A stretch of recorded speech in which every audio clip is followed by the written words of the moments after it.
We've gone for about how many years now? About 5 years. Invented just say stuff. the sources don't. Yeah, 11. That's 11, we can interpret the sources that way. Yeah, that's just. We haven't lost anyone yet to a throwing their toys out of the sand. And the ultimate position is, of course, it's a copyist error. Of course, that word could mean something completely different. Right, there you go, guys. We're now live. Oh, lovely. Hello, everybody. Hello from Austin, Texas, where it's bloody hot, let me tell you. Hello from Newark, Ohio, where it's not very hot, but we're very, very wet. Wait, is the man with a British accent in Austin, Texas? I'm an American citizen. I'm called the Welsh Texan, and yes, I'm in Austin, Texas. Outstanding. Outstanding.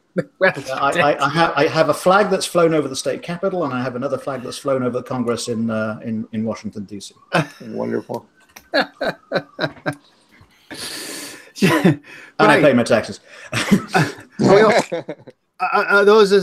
of us that are recording a recording? Yes. Yes. I installed the thing. It seems to be recording. Are you recording? Yes. Blah, blah, blah, blah. So, I think this is about it. It's a long... Yes. There. Right. Summary, you're all wrong. All caps. Yes. So, shall we get cracking on uniform? I think, Murray, that your suggestion of uniform might be slightly misleading in that perhaps we should be talking about uniformity. Well, I think uniformity, but also uniform. I think the divisiveness of my suggestion was not shocking because it's always divisive. I was kind of tongue in cheek because people talk about Greek and Roman uniforms all the time, and we see it in film that they're always uniformed. Oh yeah, and there's Greek. What is it? One of those nice uniform books came out a couple of years ago. Uniforms of the Roman army and its enemies, or something. Yep. Big picture there's book. 5 volumes. 5 volumes of that. Yeah, exactly. So I think that's one of the perceptions of the ancient world is uniform, and I think that that's a problem. And yet, when we do go to the sources, we get across the idea that there are uniform elements and there are uniform divisions and uniform units and possibly uniform ideas of weaponry and things. But the idea of uniform and the word uniformity causes all sorts of issues with ancient historians and source material. And how do you define it? And where do you go to sort of point out the caveats to what we might term as uniform? And who's to blame? It's all Hollywood stuff. Yeah, let's not have like a whole podcast full of caveats. That's no fun. So here's my position. I don't think it's possible to have uniformity, maybe in the way that's implied, where things, broadly speaking, look the same until you get to the Industrial Revolution. Until you've got machinery that actually can use dyes and actually stamp out metal parts, or you've got mass production of fabrics and the means to stitch them together and print and all the things you've got that we have and have had since the 18th century and perhaps earlier. Everything's handmade. Everything is always going to have variation. Everything's always going to have a degree of difference because how you mix the inks, it's going to vary from one batch to the next. Good Lord, I've just put laminate flooring down in my house, and the one thing I was instructed to is make sure they come from the same batch, so they're uniform. Interesting word. We would see in our armies today a regimentation. I mean, that's another word for uniform in a way. Everything is the same. It's a clone of some model or other, which would be totally alien to most people before about 1750, I'm going to guess. Yeah, but don't forget, Joe, we still argue over colours of the first and Second World War because we still weren't uniform then. So would the question be, okay, if you stood within 6 foot of someone, okay, they'd look different. But if I stood 100 yards away, would they look at 100 yards uniform in appearance? Does it have to be uniform in terms of colour, though? Because you keep going back to colour here. Can we not say that we're not talking about colour, but we're talking about particular styles of clothing that stand out as uniform? They might not all be the same shade of purple, the same shade of red, but you can identify that as a Phrygian helmet, or and that's going to be specific to a certain army. I agree. I Certain elements of clothing would have, I think, for example, made the Roman army distinct. The tunica, the scutum shield, certain types of helmet, the armaments. At a distance, certainly, I think that the Roman army would have been identifiable as the Roman army. We have to abandon, though, the idea that everyone in the Roman army was going to have the same sort of soldier-to-soldier GI standard appearance that maybe we've seen in movies or documentaries. Okay, let's just back up and say what exactly does Murray what do we mean by uniformity? Maybe it's more useful to define that first. Murray, yeah, Murray, since you started off, why don't you start with the position? Well, my position is not any kind of defined one. It's what is uniform in the ancient world. You can have. Yeah, but what do we mean when we say uniform? I mean, we're clearly we're not thinking of a machined, No, I think what do you mean? Same. I think. What do you mean? Well, okay. Well, it's been said my entire academic career. It's like echoing back to year one of university essays. That is, what do you mean? Express where's your evidence to support your argument? I think sameness, I suppose, is a better, less defined word to say uniform, because that what we've just said. A Roman legionary is a Roman legionary, whether there's variations because handmade materials or dyes, but they are a Roman legionary. A Greek hoplite from Thebes is a Greek hoplite from Thebes, as opposed to Athens, for what reasons? And if they've got the same design of armor, weapon, sword, how do we differentiate them? How do they differentiate them? I think those sorts of things of working it out, I think, is the interesting point, rather than coming out and saying this is the reason. I think, well, what defined it? I think part of the problem is we come at it from a modern perspective. I'm always amazed if you look at, say, the Maciejowski Bible, and they're depicting ancient battles, but the figures in them are all wearing 12th century, 11th century mail. And I think we do the same thing when we look back on the ancient world. There's a tendency for us, all of us have grown up with and experienced modern militaries which are completely uniform. And the reality of it is there's two problems here. One is you have uniform elements. So you have, for example, corps identifiers, the Chalcaspides in an Antigonid army, they're all going to have bronze face shields, right? At least that's what we believe. And I don't know what year exactly. And another problem, too, is that we can't look at the ancient world as a monolith, right? There's the ancient world, and then there's the ancient world. At what point did the Roman fabrique system come into play? That was an imperial development, right? That's not something you're going to see in the early days. Right, okay.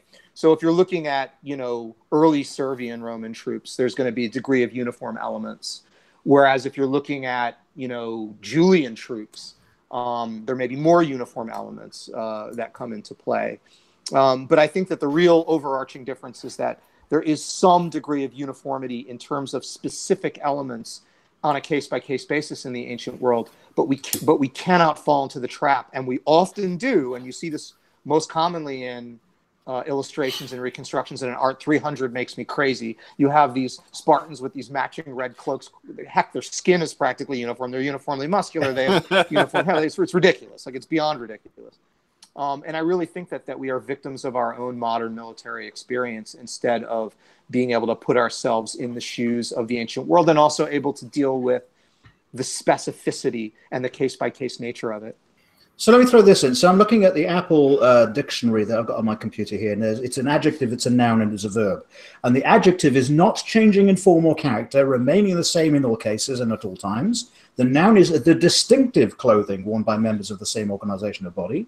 And the verb is to make uniform. But what I like about the noun is distinctive clothing. So the argument at this point would be the men of Thebes would be distinct in some way that's different than the people of Athens, Corinth, or Sparta, right? Mm-hmm.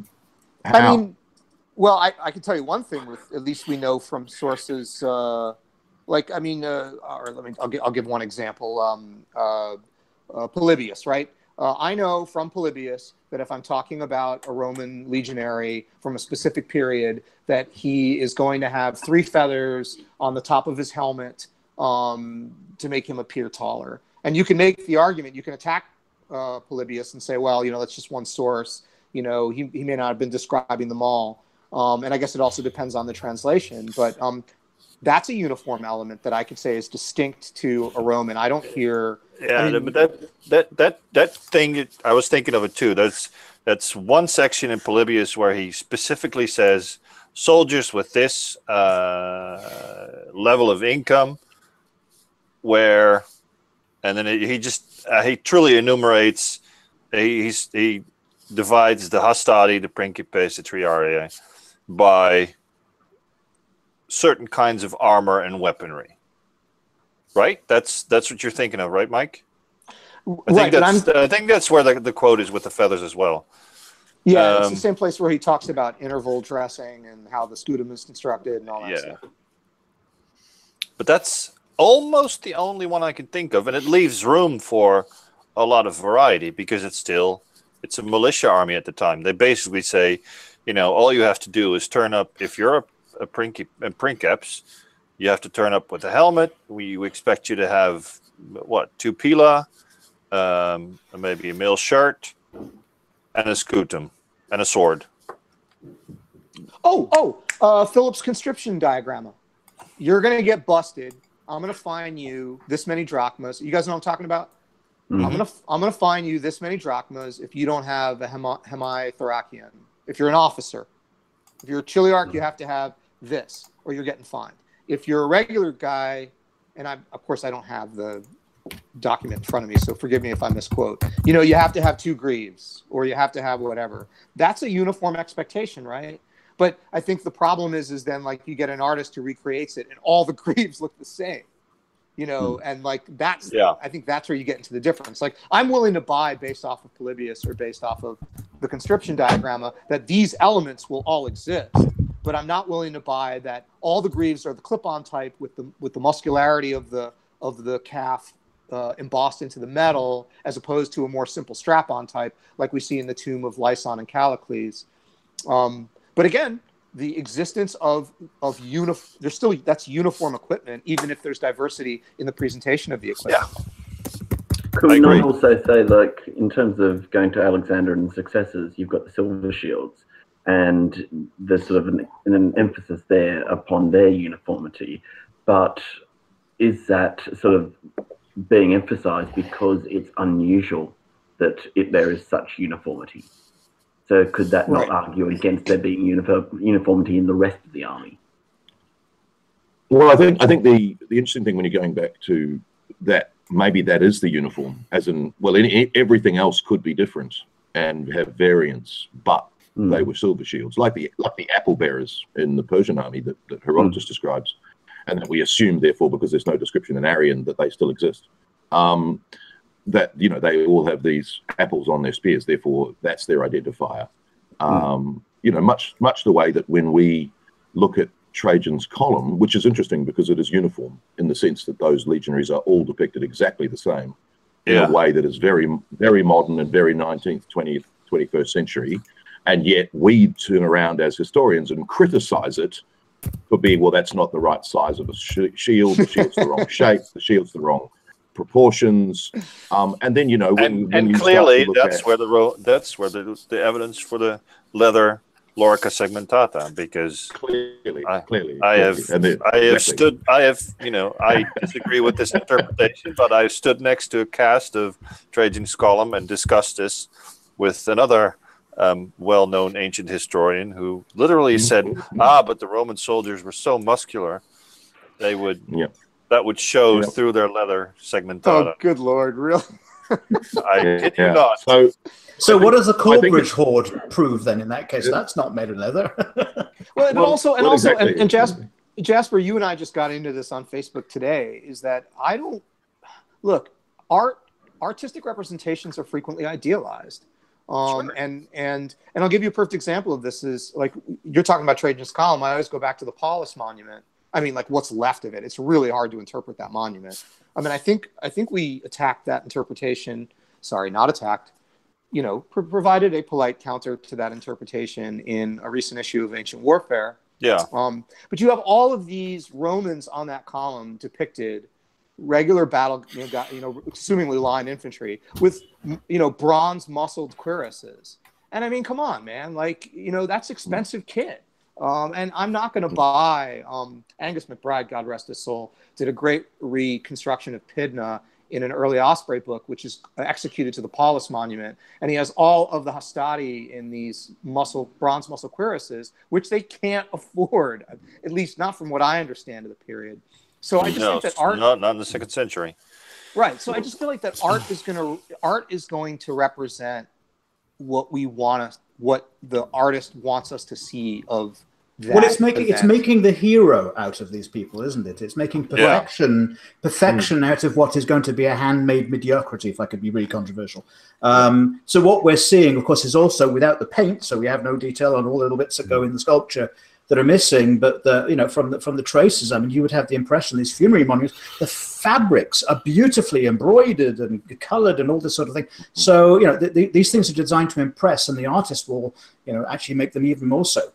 But this, this also, what Mike just said, comes back to a long-standing discussion about, nude hoplites, because that's what you see on a lot of pottery. Hoplites wearing very little except for a belt with a sword, a shield, a spear, and a helmet. And there's very few.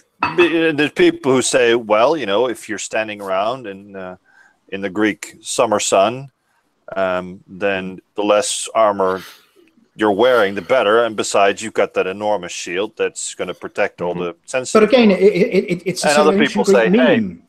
It's like a meme, isn't it? It's playing to it's like the hero type of the defined, absolutely beautiful man, the kalos. The man who is the perfect type of his ilk.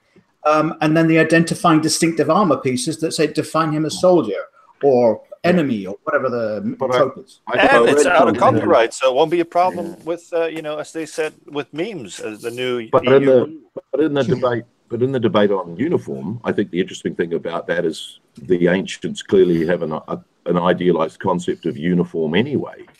Whatever monument it is, whether we disagree that everyone could afford it or that they all looked identical, the Roman artistic depiction is that they are identical. So they are uniform, even if we turn around and go, well, they weren't uniform because they weren't industrial. But there are also those ideas of, well, if you take everything away from a hoplite, is he still a hoplite? Yeah. So that's naked. If you've got a naked, helmetless, barefoot, no greaves, no armor, no weapon, man standing in a hoplite battle line with a hoplite shield only, is he still a hoplite? Well, no, because actually I've read recently an article that was arguing that if you're talking about the Greek nudity idea, then that's actually an identity of nationality, in some way, or not nationality, not Greek nationality, but ethnicity. Hellenic ethnicity. That's what I'm after. Right. As opposed to the old way of saying, well, no, he's clearly Achilles, or he's pretending to be. It's like the Romans; they can't pull it off, even though they sort of want to, idealize the Greeks of the past and whatnot. But is that Greek idea of nobody else can do it in the same way? You can have a barbarian rushing down a mountain, screaming. But it's not the same idea. It's not the glorification of the body. It's an idea. It just occurred to me that, for example, I don't think I've seen many examples, if any, of Roman, whatever that in this discussion means, soldiers depicted naked. It is a Greek idea, are a isn't couple. it? I've got a couple. Are they really? Yeah. Okay. Some of the consuls try to pull it off in the 1st and 2nd century BC, and it's a failure because they tried the austerity of a Roman, but with the glorification of the body of the Greeks, and it just. But what's interesting though, Mark, is the fact that they will take, for example, a successful general, and sometimes you'll find a successful general in the panoply of an officer. So clearly he's cutting that image and expressing himself as dux or imperator. But in other occasions, you'll see them scantily clad, and I guess at that point they're trying to imitate an athlete or a godly figure or something.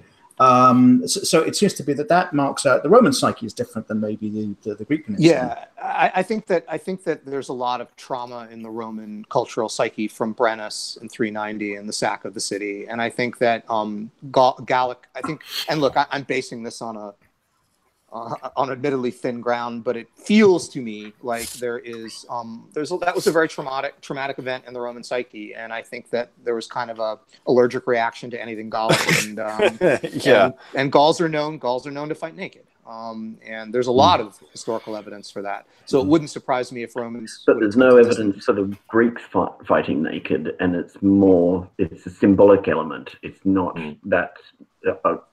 Representation of battle like it is with the Gauls. So I will say this: I love that meme point. I think that is a brilliant point, and I think I want to build on that. I love it. The best comparison I can think of with that meme point he just made is selfies. I saw a wonderful political cartoon which shows a bunch of people standing around just bummed out or whatever, and one of them says selfie, and they hold out the camera to take the selfie, and everybody's smiling and happy and excited. And as soon as the selfie's taken, they go back to being bummed out and bored. And it's such a great encapsulation that representation is not reality. So I think a meme is absolutely the right comparison. Well, but you can probably loop that back to uniformity. So that in the meme or in the art, there is, apparently clear indicators of, if somebody's wearing this, then he's that. If somebody's if he's wearing a pseudo-Corinthian helm, he must be a Triarius. How could he be anything else? If he's wearing an Attic helmet, he must be a fictional creation of some weirdo who doesn't actually see a battlefield ever. Right. Exactly. Yeah. But I think the funny thing, of course, when you look at Roman military tombstones, is that the unifying element there is either the cingulum militare or the tunic, because you have all of these legionary tombstones, and they're not wearing a shield, they're not wearing lorica, that is because it is the tunic and the belt. The combo is what identifies a soldier. Because that's what I mean. There's that uniform, therefore. The punishment detail. I don't know which source that is. It's some early 1st century or something. Imperial. No, it's punishment Tacitus, actually. Tacitus. Because it's referring to Germania. Yeah, you have to stand guard without your cingulum, so your tunic just hangs down like Joe Blow, and you look like an idiot to all the others. Yeah. Well, I suppose you've got instead, you're supposed to have the cingulum and hitch up your tunic so high that it's, you're clearly male. Speaking of fighting in the nude. Well, that's a peculiar. We had a question. Reenactors seldom do this. No, that's right. No, you're absolutely right. That it's very interesting. Having been with the Emissary Guard, I know that was always a source of contention because the argument was, do you need to make them like an oversized T-shirt, complete with cut sleeves like that? Where of course there are other people saying no, it's a big long square, and it's got a hole cut. And the thing is, what you do is you have to tuck it up, and the idea is that if you're working with a shovel, you can tip it over and you can basically be bare chested. But I never saw that many, because I can tell you this: when you wear lorica segmentata, as it's often called, you've all got this wool that you've got to bunch up, and it really isn't terribly comfortable. That's not the section that I mentioned. I meant about hitching up, but I think it's the hitching up. Is there any kind of connection between the hitching up and femininity? No, because there's a different tunic that you hitch up. No. There's one that's actually got a wider neck piece, or neck hole as such, that can actually be either straight down or pulled down in terms of one arm through. Yeah, but I know what you mean. I wonder whether it's connected to gird your loins, which is a feminine thing to do apparently originally, that they would hitch up and tie their skirts, and therefore if a man. I think that's exactly. But I'm saying that it's a feminine thing. Men don't gird their loins; women gird their loins. In the original context of when a woman ties up her skirts, she girds them. If a man has to not wear his military belt and hitch up his tunic, would he therefore need to tie them in a feminine manner. That's a complete nice. So here's my working theory of why the Roman tunic is worn with the funny kind of like curved shape between the hips and your genitals, basically, is because it's a square that you're working with. You have to pull it up so you can actually put the belt on, right? And there's a little bit of overhang. And in order, because it's a square, to make it actually comfortable under the shoulders, you actually literally have to pull it up, right? And when the act of pulling up the sides means that it goes up that way.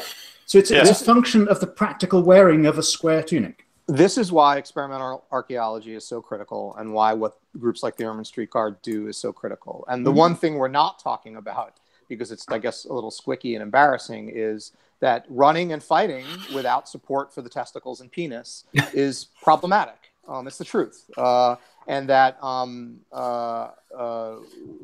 and also that is an incredibly sensitive part of the body. Now, I understand that you don't have jock straps in the ancient world, but this is a question for experimental archaeologists, as uncomfortable as it may be to tackle. Those very practical issues are never discussed in any of the Olympic Games literature, for instance. That's because they've got a little string that they actually tied up with, don't they? So it's interesting. I know some of the guard members did experiment. Some of the guard members did experiment with, long cloths and try and do that. But, at a certain point, there's modern convenience that, you kind of do compromises. There's a Scotsman wear underwear under a kilt kind of argument. But it's a very interesting idea, because these things don't by and large survive. And what I do remember, for example, is in the 100,000 objects from Tutankhamun's Valley of the Kings cave, they actually did find his loincloth. So they can actually work out what his waist size and so on. It's being conserved right now for the Grand Egyptian Museum. But it's a very interesting, what is underneath the tunic, and we don't know. Well, there's two different words for underwear in Latin, and you've got the stuff that's been found up at Vindolanda, and the in the letters referencing it as well, and up there. So it's just how widely it was actually used. It exists, but I feel like this is an answerable question. If someone is willing to be uncomfortable enough to tackle it, I really do. Introduce the word tackle, by the way. Right, of course. But look, the biology and the physical construction of human bodies, human male bodies, between now and 2,200 years ago is not that different. A perfect example, and we can do this, man. We really can. Like, there's the debate over whether Livy mistranslated from Polybius the Greek when he's talking about Philip V at Kinokephalae, whether he says, Livy says that they dropped their sarisse and drew their swords and charged down the hill, and they believe they mistranslated Polybius, who said they lowered their sarisse. And the one thing that I never saw anybody do was go to the damn hill and run down it and see, how that works if you're wearing 45 pounds of kit and carrying a 21-foot pike. I wasn't able to do it in full kit, but I actually got to go there and see the slope, what I believe to be the slope of the hill.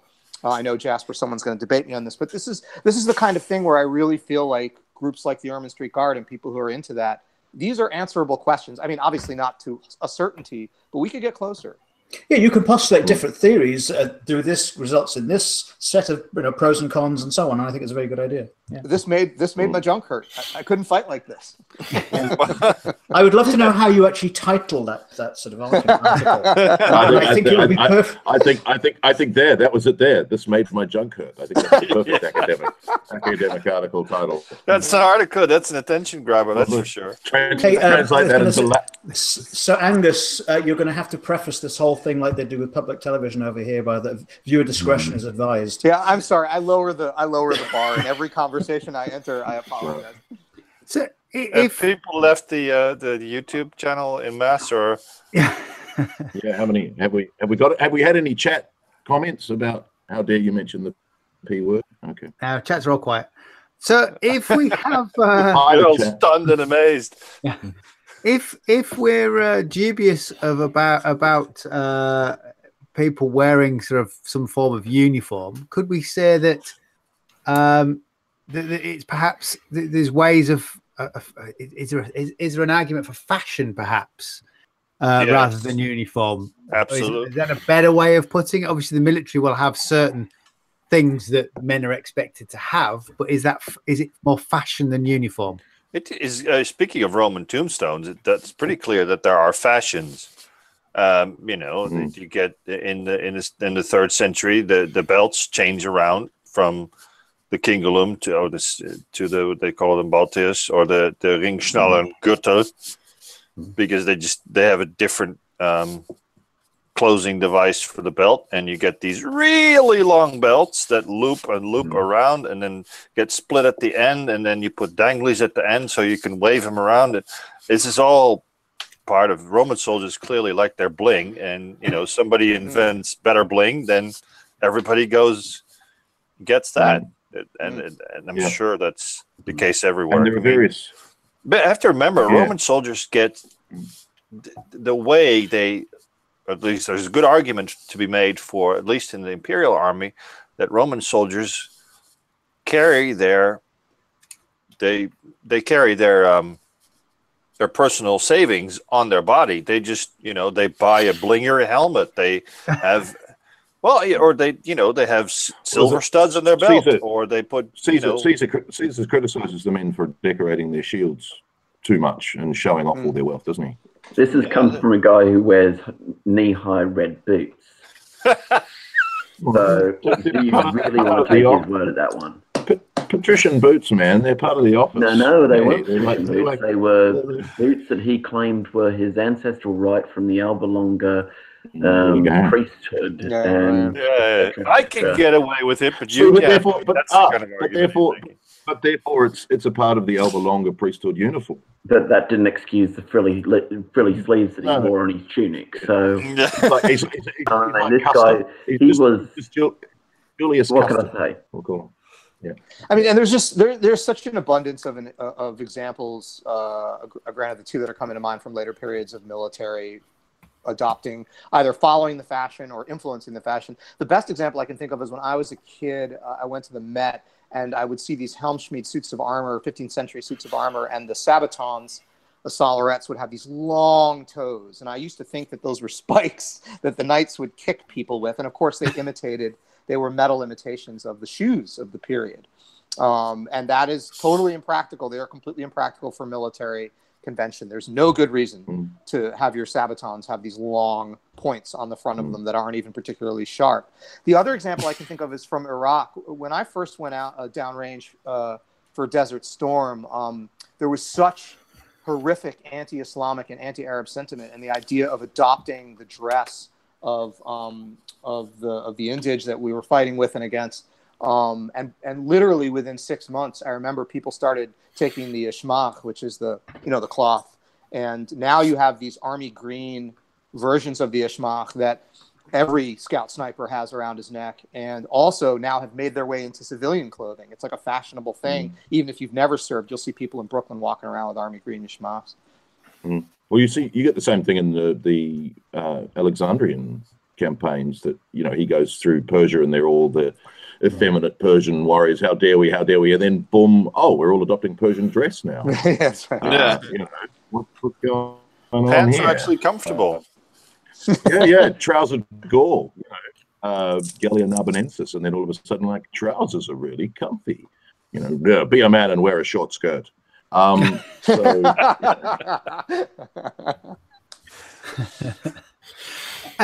So something else that has come up with various questions about this, if there's not necessarily uniform per se, how did friend and foe identify one another on the battlefield? I mean, presumably they had to make some sort of different. Well, I think in the early days of Greek warfare, where you've got city-state against city-state, it's pretty much, well, I know you, because I've seen you in the Agora, and I know, your farm's adjacent to my farm, small enough that you actually know everyone. And if you're I can recognize you again by your eyes in the well, that's the problem. If you've got a full helmet, if you've got a full face helmet, that could be tricky. And if your screams are muffled from within your Corinthian helmet, it's kind of like, it's me. Sorry, what? But there's an advantage to a phalanx. I mean, everybody who's not in your phalanx is therefore. Right, and if you accept the Ophismos, you don't need to identify anybody. It's positional. You're pushing straight ahead. But similarly, in the different story. In the giant leap backwards of the Athysmos debate, to go back to a giant scrum, I know from my days in playing rugby that all sorts of communication can go on in a scrum in terms of language, and you can communicate all sorts of things, shall we say, in a scrum with various different parts of your body and the opposition's. And there's banter and all sorts of things going on in a scrum, but.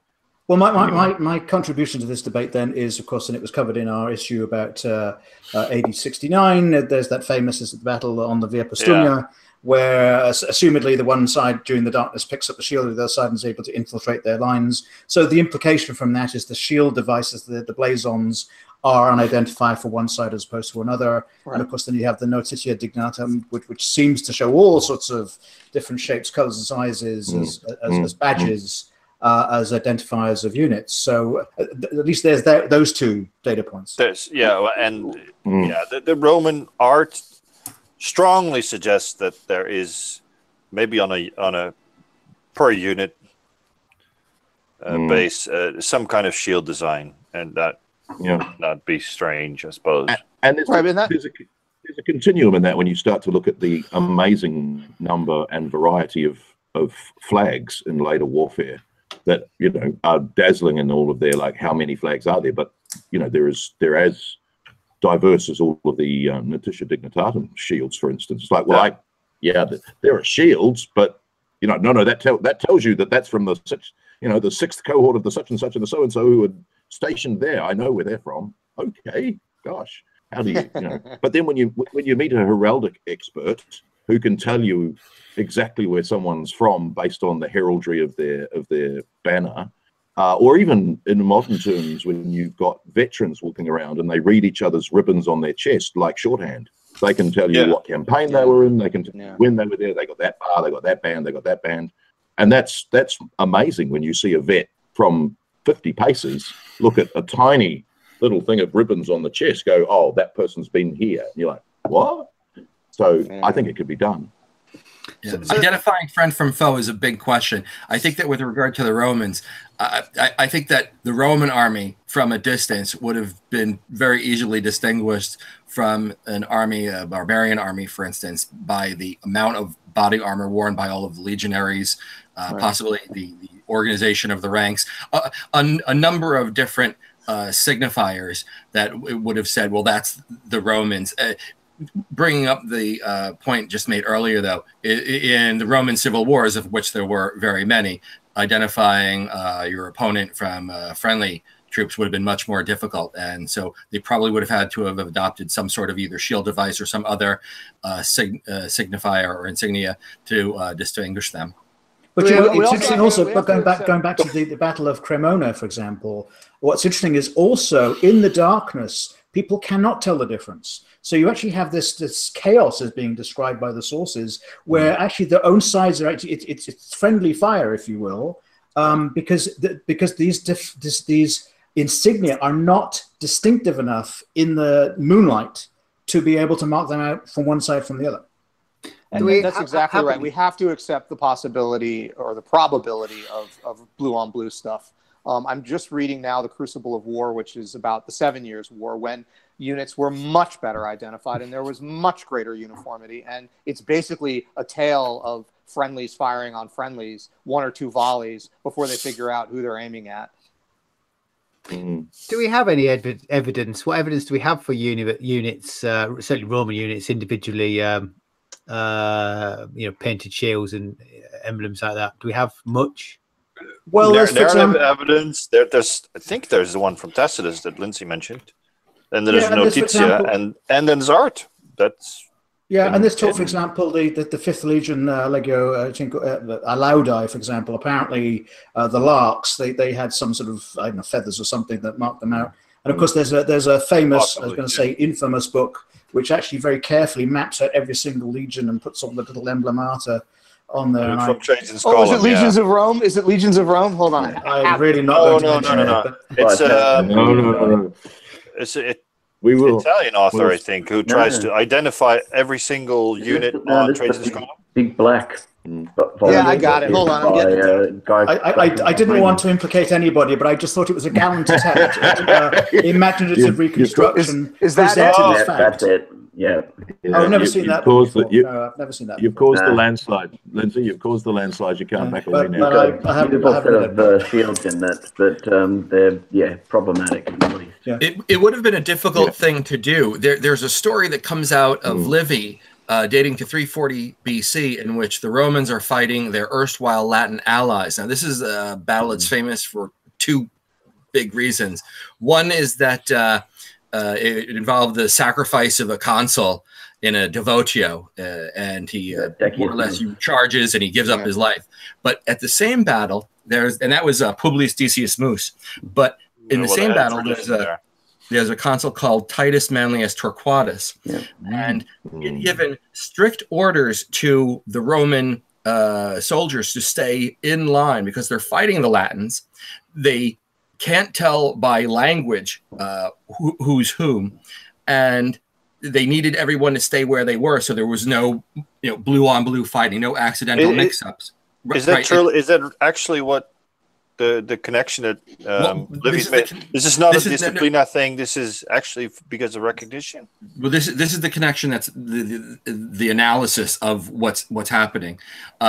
This is it's not Livy, but it's deriving from the orders that have been given to, and that's when his son of Titus Manlius Torquatus, he's goaded into a single combat with one of the Latin champions, and he goes out, kills the Latin champion, brings back his armor, but his father, in a pure example of Roman severity, says you disobeyed the rules.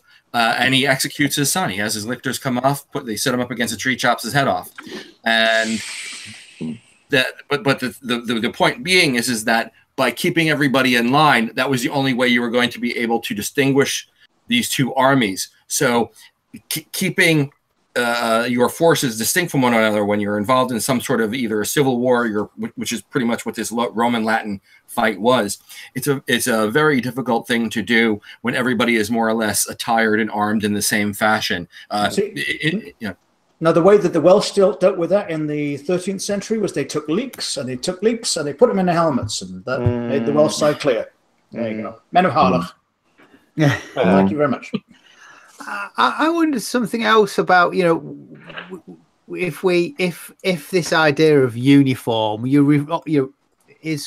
creates cohesion, even if it's not necessarily true. If it's expected, it gives people some sort of social cohesion or unit cohesion or a esprit de corps. Yeah, I don't want to go bigger into nationality and things because that's all completely. I think you're exactly right, and I think it's one thing. I don't think anybody's going to debate with me that unit cohesion is perhaps the most principal and critical element in an ancient battle. Like that's the thing that a battle turns or falls on. Is that without unit cohesion, you have a mob, and a mob is easily dispersed.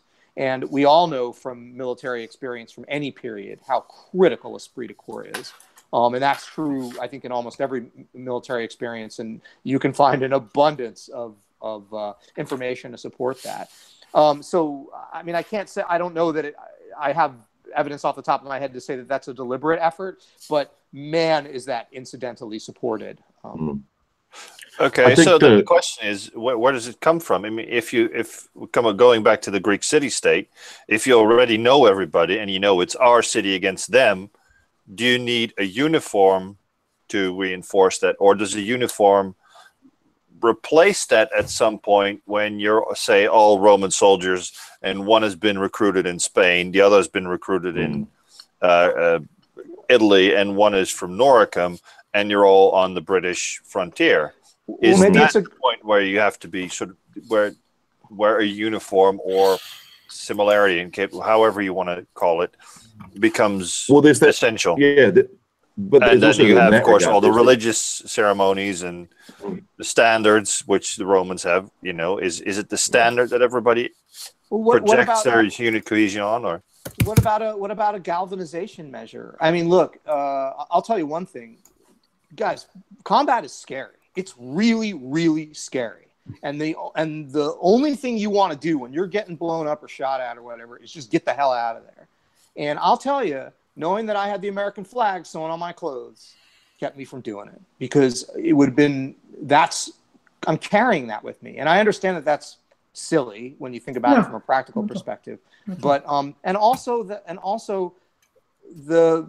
I mean, this is the most cliche thing that soldiers always say, is that, you know, you don't do it for the flag, you do it for the guy next to you. It's cliche, but it's also really true. And the uniform elements of dress and symbols, man, they really, when you're dialed down in it and you're getting like 107s are coming in and you're getting rocketed, like, that stuff really does help you stick. I can't overstate that. Yeah. So I'm going to throw into that mix, and I think those are wonderful points, and I appreciate that you shared them. Is the fact that when you find inscriptions or milestone markers on Hadrian's Wall, or there's the helmet that was found in Calcresa, it's the identity of the individual with the centurion's name.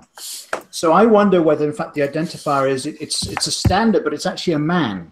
So yes, it's the guy either side of you, but it's also the guy with a transverse crest. You know, because he's the man who will make life hell for you, and his optio, his option, is the guy who has the long staff, apparently, to be able to go up and down the lines behind to make sure no man does turn round and flee. And the standards of this Centuria, and you know, that is imbued with the spirit. Yeah, I think of the Spartans, you know, at Leuctra and other battles where the Spartans get defeated, which happens much more often than you would think, according to the Spartan version of history. Yeah, that's right. Their reason for not running is that they are Spartan, and therefore, if Spartan runs, that's the problem. And so, you know, when they do run at Leuctra, for instance, there's the shame that they have done something that no Spartan has ever.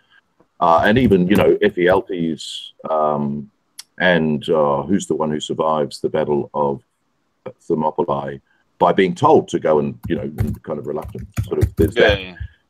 He was so ashamed for having not been there because he's a Spartan. So I think there is a sense of shame, and there's a sense of, you know, it's really interesting. Sparta just raises people with an esprit de corps from basically when they come out of the womb.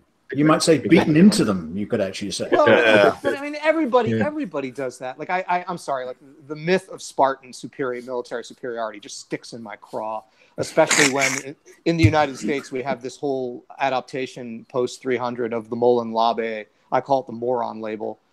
Sort of this, you know, the slogan of losers, you know. Look, the Spartans got their asses handed to them left and right throughout ancient history, and it's very clear to me that that's a propaganda thing. There's a lot of the case to be made that Thebes and Athens has every bit as much of a claim to, and they all raised warriors, they all raised killers. In fact, you know, that's one thing that's sort of uniform throughout ancient society, is the primacy of warrior culture. Sorry, I just get hot when people love on the Spartans.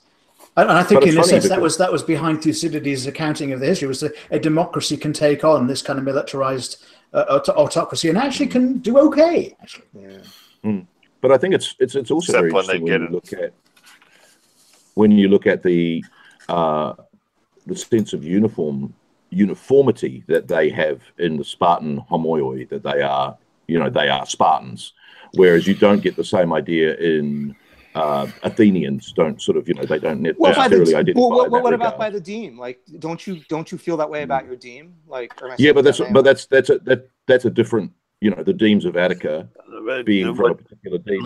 What Murray is aiming at, homoia actually means equals. You mean that's whereas within a democracy, and even, you know, within Thebes, when you have the raising of the 300, the sacred band, you've got that sense within the Theban force. You've got the sacred band, and whether the material that we have on it about them being pairs of homosexual lovers is true or not, it's certainly in the sources, as is the Spartan superiority, regardless of the reality of the Spartans are not that much better on a given day. There is this sort of sense of, well, wait till the Spartans get here, that we need the Spartans with us, we need the Spartans. So there is a sort of a sense of we'll be okay if they're with us, sort of thing. But I think the interesting thing for talking about, you know, not running away, in the aftermath of Delium, where the Athenians are handed their asses by the Thebans in 424. What you've got, the only evidence we've got of the immediate aftermath is from the comedies of the following year, where Aristophanes and several others start to abuse various individuals for, throwing away their shield or these other sort of contexts. But everyone did. The number of people who didn't run away from the Battle of Delium pretty much comes down to, according to the evidence, Socrates, who walks backwards facing the enemy and therefore saves the life of Laches and a couple of others, and Alcibiades and things like that. So that's a really interesting take on how do you survive shame. But there isn't that sense of we're Athenian, it's a really interesting problem with the sources of establishing that esprit de corps, because it must exist. You can't have cohesion in a battle line without it, as you say. Well, the Periclean oration, that's we're Athenian, right? That's a jingoistic. Yeah, that's true. That's, I read that and I feel like a tough Athenian, and I have nothing to do with Athens. I know we sort of go back and forth between Greeks and so on and Romans, but my subject is Romans. It is the idea that when groups of people come together, a spontaneous genius, a genius, sort of comes out, and they actually sort of form these associations. And I wonder whether, in a funny sort of way, that is the Roman way of expressing an esprit de corps. They didn't have a word for it. Genius is probably the nearest idea to it. They're animists. They believe that rocks and places, trees have spirits, and people come together. They create one of those. What about all the mercenaries? Mercenary bands, lots of them, especially in the Hellenistic era. So all the money, show us the money. Do you need? Is uniform connected to an organized city? State? No. I'm just. We can think of all these cultural or ethnic identifiers or ways of cohesion, but a mercenary unit, by definition, almost, they don't fight for one particular people, not for a particular city, not for. So how do they get their cohesion? You wonder at the Battle of Cunaxa, is it where the Greek mercenaries in which Xenophon fights are put against the Greek mercenaries? So there's Greek fighting Greek. So presumably what's going on there? They look the same, they fight the same, they're from the same place, even though they're both in a foreign land. I think we've said in the past that, like in terms of the Roman auxiliaries, that they sort of bring into, say, a place like Britain, that you've got these foreign units allied to the Romans and fighting in their national kit and national, more, not necessarily national weapons, but more their usual weapons. And so there's all the identity there for them, and they're basically saying we're fighting for our pride because you can clearly identify us. And I think it expresses itself also, for example, in the religious cults that they bring with them. So, for example, in Vindolanda, they found an altar to Dolichanos, which is Jupiter of Dolichae, apparently, in Turkey.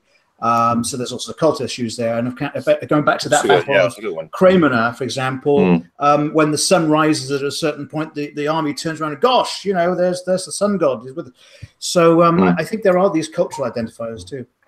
I think Mark and I wonder whether they wore these emblems to identify themselves as a Mithraic follower or a like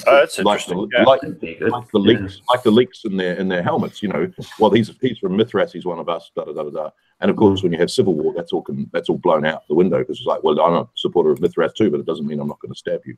So, but know that I'll do it with respect of a fellow Mithraeum cult member, brother. Yeah. I think Mithraism isn't a good one to use as an example, because Mithraism is all about your local chapter. It's not necessarily as monolithic as Christianity later is. True. I think Mark. Well, of course, some people would say that Christianity even today is monolithic. It never was monolithic. I know how many churches there are within about 2 miles of where I live. Well, never mind. You're in Texas. You're in Texas, brother. Whoa. Yeah, I'm in Texas. Go on, Mike. Stop causing avalanches, Lindsay. Mike. I think Mark and Murray gave the most compelling answers to your question, Jasper. Mark, in that you have mercenaries coming with an ethnic uniform and fighting a national kit. The best example I can think of is Thracian and Odrysian attached to Perseus's army during the Third Macedonian War. I mean, their clothing is distinctive. They carry Rhomphaea. Nobody else uses that. You're a Thracian if you have that. And then Murray made a great point at the beginning of our talk, which is the small town nature of local units in the ancient world. I think that as modern people, it's very difficult for us to conceive, if we don't live in extremely small towns, of how much in each other's business people would have been, and how well they would have known one another, and how small the immediate cultural grouping was. And I think that would be I think that's a really important point in terms of a cohesion, esprit de corps, and identifying who's who. Yeah. I think with mercenaries as well, you get that interesting thing of Thracians. And the interesting thing about mercenary units, A, is how few of them there are, and B, they're always the same. They're always Cretan archers. They're always Thracian peltasts. Well, they're always... Yeah. On the other hand... And there are several of them. Are they all Cretan? Are there that few, especially in the Hellenistic era? The armies get so big. But they tend to always have the same ones named, or they're non-specified.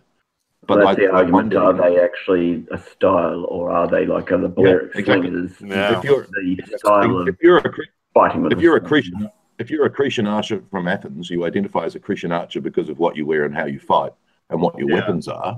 But Crete couldn't have supported the number of Cretan archers that are around the ancient world for centuries. It'd be like Crete would be completely depleted.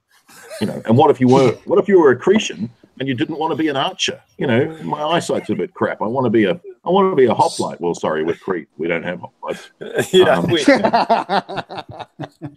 So wait, are you saying, is it like I don't know, you could be the King's German Legion? You're not necessarily German, right?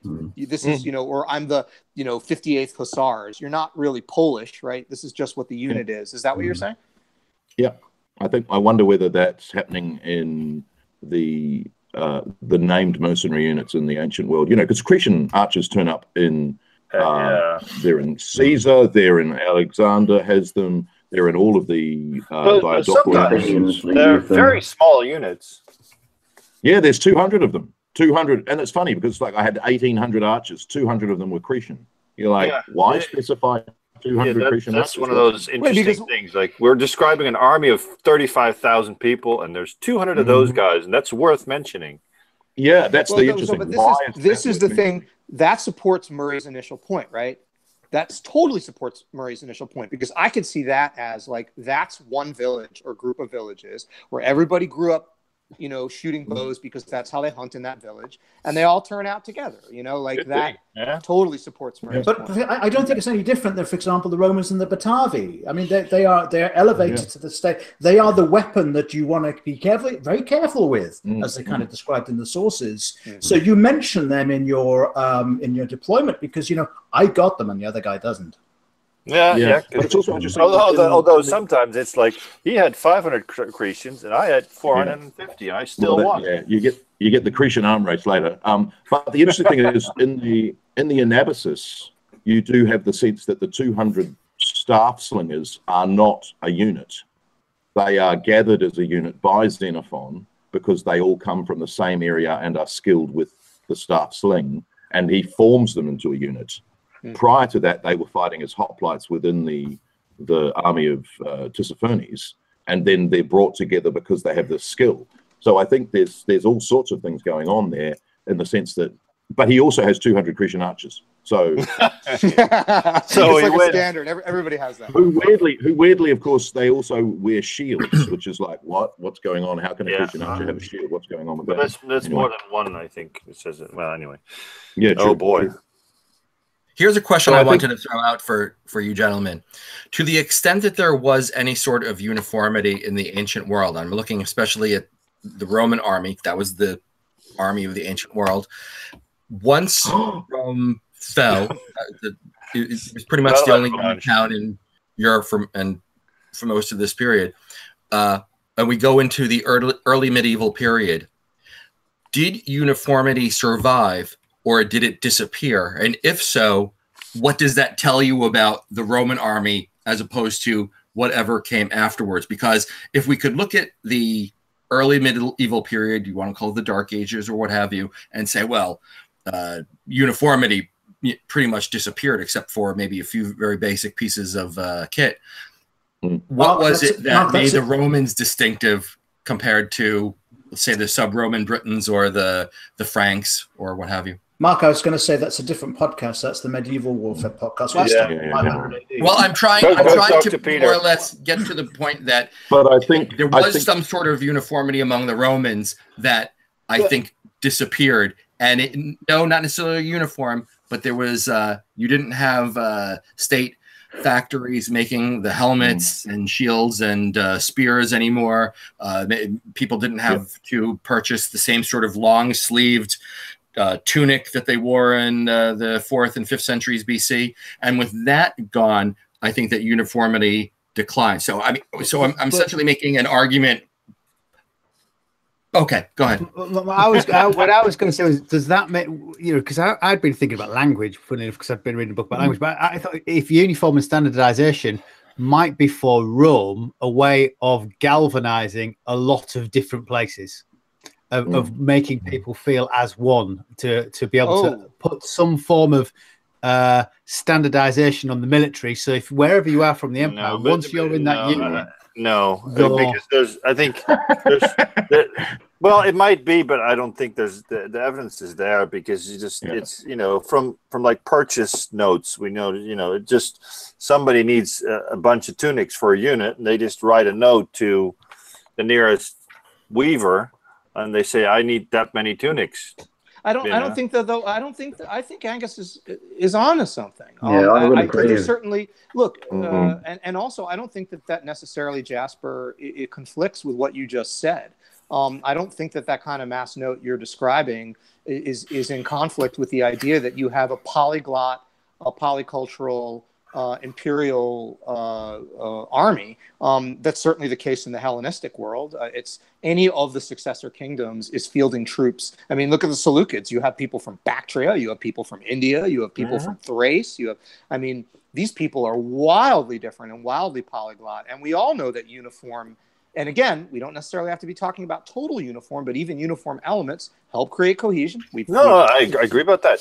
Though the question is the Roman army polyglot? I mean, clearly, even in the Greek-speaking world, they wrote in Latin at least. The further you get into the empire, very clearly you get local recruitment, which is just recruiting, from soldiers' sons. They just join the army. So this is a point of when more. When are we talking? And there's very clear regional identities too. When you get into civil wars, when they say, "Oh, those weaklings from the east," and the guys who are stationed in the Balkans or on the Rhine, those guys, if somebody to fight, those are tough. I think this ties into I've been looking at togas recently and saying, right, there's this idea of the toga as a national dress of Rome. But I would be saying that it's not a national dress in the sense of, everybody wears it to be identified as Roman, but it is the Roman identity dress for engaging in politics, and it's something that can be identified wherever you are in the empire as a symbol of authority and political. It's famous, for example, like the Agricola, where Tacitus writes about the Britons adopting that as that. Look, we're Romans now. We actually have the toga. We're authentic. We're genuine with it. Well, it's funny. It doesn't have to be everybody. It can just be that ruling elite there. But it's a shorthand to say, well, that's what that person does. It's a shorthand to say that's what that person does. Like a barrister. Not all barristers wear wigs, but if you see someone wearing a barrister's wig, they're a barrister. That's what they do. Even if you've never been in court. If your only experience in court was watching episodes of that horrible program, that English BBC program. RuPaul. Gosh, I can't remember what it was called. RuPaul of the No, the one that was just in the courtroom. No idea. I can't remember. Anyway, but I was going to say it also in the sub Crown Court. Crown Court, I think. I think so. Crown Court, yes. Yeah. That trumpet theme. Going back to Rafferty's rules, but anyway. In sub-Roman world, I think also you've got the return to small communities. You know, if you're a Viking or a Saxon or an Angle ship's crew, you know who's your uniform ship's crew, because they're your ship's crew. You row next to them, you know who they are. And even if the fleet starts to get bigger, you know who they are because you're a community. And when you're fighting people who are dressed the same, fight the same, have the same shields, with the same kind of diversity of language, you know who you are because of your shared experience going that far, I think. And the long tunic, I think, is really interesting. And I don't know that enough of them survive from the late Roman period, but they've got these amazing geometric shapes on them. I wonder whether there was some diversity in the geometric shapes from area or unit or ethnicity that adds to the fact that, well, if you've got 4 square spirals, you're one of us. If you've got some weird, circular pattern, you're not one of us anymore. I don't know. Maybe. Yeah, that's something for the late Romans. I don't think enough survived. I think there's an article in there. You should put that on your list. This whole podcast, oh my God, my list is 50 articles. My list is so long. Yeah, my list is so long. And there's that book to read. And we haven't said the sources don't tell us once, Lindsay. I'll just point that out. I was just going to wrap it up, but that would be my final remark. Lousy sources. It's all down to the copyist. Speaking of wrapping up, I do apologize, guys. I gotta bounce. Well, I was going to say, I think we've probably found a good place to come to an end. So, but thanks to those guys watching and their myriad of comments. So, thank you. I'll cut you off now. There we go.